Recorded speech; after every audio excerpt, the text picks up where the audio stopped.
भैन की गवाही इन्हां दे बेटे की है, उहदा नाम क्यास है।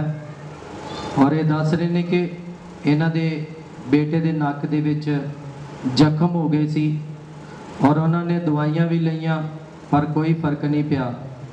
और इन्हां ने फिर प्रेयर लैन फोन ते प्रार्थना वॉरियर तो प्रार्थना करवाई और ये दस रहे ने कि उस प्रार्थना दे नाल जदों उन्होंने प्रार्थना की तो बिल्कुल ये बेटे दे विच जो जख्म सी वो सुक गए कि इस गवाही दे नाल परमेश्वर का धन्यवाद करते हैं। कितने पुराने जख्म से?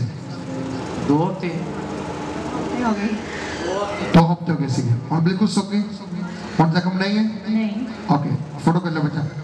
रबाला शंदाला रमा खानामा जख्म की फोटो भी लेना।